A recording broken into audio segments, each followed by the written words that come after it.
Today, the main fight is against the ideology of the RSS and the ideology of the Congress Party. ഇന്ന് ഈ രാജ്യത്ത് നടന്നുകൊണ്ടിരിക്കുന്ന ഏറ്റവും വലിയ പോരാട്ടം എന്ന് പറയുന്നത് RSSന്റെ പ്രത്യയശാസ്ത്രവും ഇന്ത്യൻ നാഷണൽ കോൺഗ്രസിന്റെ പ്രത്യയശാസ്ത്രവും തമ്മിലുള്ള പോരാട്ടമാണ്. And I want to explain a little bit about how I see this fight. ഈ പോരാട്ടത്തെ ഞാൻ എങ്ങനെയാണ് കാണുന്നത് എന്ന് നിങ്ങളോട് ഞാൻ അല്പം വിശദീകരിക്കാൻ ആഗ്രഹിക്കുന്നു. So the BJP people, the Prime Minister, they say one nation, one people, one language, one leader.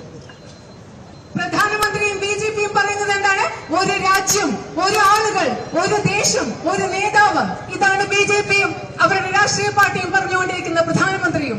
And this is a fundamental misunderstanding of our country. ഇതെന്ന് പറയുന്നത് ഒരു ദേശം, ഒരു നേതാവ് എന്നെല്ലാം പറയുന്നത് നമ്മുടെ രാജ്യത്തെ കുറിച്ചുള്ള അടിസ്ഥാനപരമായ ഒരു തെറ്റിദ്ധാരണയാണ്. Because language is not something that is imposed from the top. Language is something that comes out from inside the person, inside the heart of the person. ഒരർത്ഥത്തിൽ പറയുമ്പോൾ ഭാഷ എന്ന് പറയുന്നത് മുകളിൽ നിന്ന് അടിച്ചേൽപ്പിക്കുന്ന ഒന്നല്ല. ഭാഷ എന്ന് പറയുന്നത് മനുഷ്യന്റെ ഉള്ളിൽ നിന്ന്, മനുഷ്യന്റെ ഹൃദയത്തിൽ നിന്ന് ഉരുത്തിരിഞ്ഞു വരുന്ന ഒന്നാണ് ഭാഷ.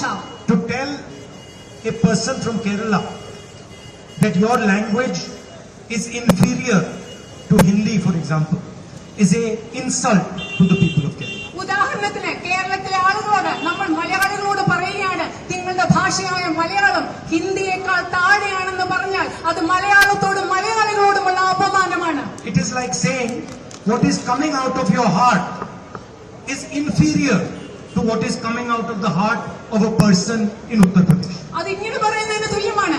മലയാളികളുടെ ഹൃദയത്തിൽ നിന്ന് വരുന്ന ഒരു കാര്യം, മലയാളികളുടെ ഹൃദയത്തിൽ വരുന്ന ഭാഷ, അത് ഉത്തർപ്രദേശിലുള്ള ഒരാളുടെ മനസ്സിൽ നിന്ന് വരുന്ന ഭാഷയെക്കാളും അതിനേക്കാളും താണതാണെന്ന് നിങ്ങളോട് പറയുന്നതിന് തുല്യമാണ്.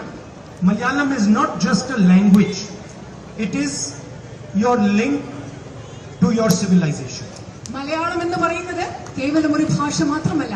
മലയാളം എന്ന് പറയുന്നത് കേരളത്തിന്റെ സംസ്കാരത്തോടെ, കേരളത്തിന്റെ നാഗരികതയോടെ മലയാളികൾക്കുള്ള ബന്ധമാണ്. When a child is taught Malayalam, he is not just being taught how to speak. He is being taught the history of Kerala, the culture of Kerala, the affection, the respect of Kerala. That's what he is being taught. ഒരു കുഞ്ഞിനെ നമ്മൾ ഉദാഹരണത്തിന് മലയാളം പഠിപ്പിക്കുമ്പോൾ ആ കുഞ്ഞിനെ വെറും ഒരു ഭാഷ മാത്രമല്ല നമ്മൾ പഠിപ്പിക്കുന്നത്. കേരളത്തിന്റെ ചരിത്രമാണ് നമ്മൾ ആ കുഞ്ഞിനെ പഠിപ്പിക്കുന്നത്. കേരളത്തിന്റെ സംസ്കാരമാണ് നമ്മൾ ആ കുഞ്ഞിനെ പഠിപ്പിക്കുന്നത്. മറ്റുള്ളവരോട് കേരളത്തിലുള്ള ബഹുമാനവും സ്നേഹവുമാണ് മലയാള ഭാഷ പഠിപ്പിക്കുന്നതിലൂടെ നമ്മുടെ കുഞ്ഞുങ്ങളെ നമ്മൾ പഠിപ്പിക്കുന്നത്.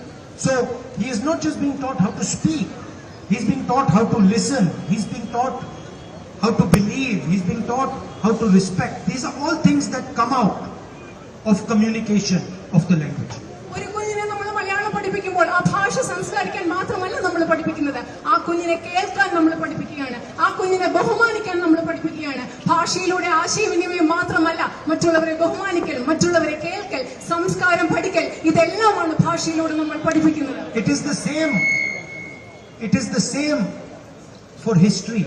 It is the same for culture. It is the same for religion. It is the same for language. These things emerge from inside a person.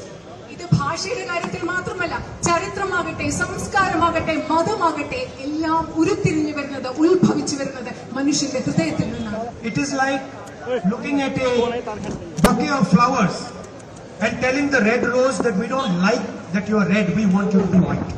ഇത് പൂക്കളെല്ലാം നിറഞ്ഞ ഒരു ബൊക്കയിൽ നോക്കി പറയുകയാണ്, ചുവന്ന പൂവിനോട് നോക്കി പറയുകയാണ്, ഞങ്ങൾ നിങ്ങളെ ചുവന്ന പൂവായി കാണാൻ ആഗ്രഹിക്കുന്നില്ല, നിങ്ങൾ മറ്റു നിറത്തിലേക്ക് മാറണം എന്നൊരു ചുവന്ന പൂവിനോട് നോക്കി പറയുന്നത് പോലെയാണ് അനേകം ഭാഷകളുടെ കൂട്ടത്തിൽ ഒരു ഭാഷ മറ്റു ഭാഷയേക്കാൾ ചെറുതാണ്, മോശമാണെന്ന് പറയുന്നത്. It is like saying to a bouquet of flowers that we want every flower to be white. We don't want red flowers, we don't want purple flowers, we don't want yellow flowers, we just want white flowers.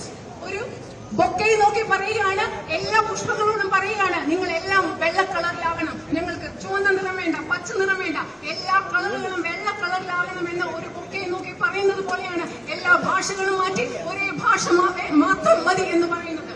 And India is like a bouquet of flowers. India എന്ന് പറയുന്നത് വിവിധ നിറങ്ങളിലുള്ള വിവിധ പുഷ്പങ്ങൾ ചേർന്ന ഒരു bouquet പോലെയാണ്. And every flower has to be respected because every flower promotes the beauty of the bouquet. അതിലെ ഇന്ത്യ എന്ന് പറയുന്ന വിവിധ വർണ്ണങ്ങളിലുള്ള പൂക്കൾ ചേർന്ന ഈ ബൊക്കയിലെ ഓരോ പൂവും ബഹുമാനിക്കപ്പെടണം. കാരണം ഇതിലെ വിവിധ നിറത്തിലുള്ള ഓരോ പൂവും ആ ബൊക്കയുടെ സൗന്ദര്യം കൂട്ടുന്നത് പോലെ ഈ രാജ്യത്തിന്റെ സൗന്ദര്യവും കൂട്ടുന്നു. And this idea that India should have only one leader is an insult to every single young Indian person. ഈ രാജ്യത്ത് ഒരേ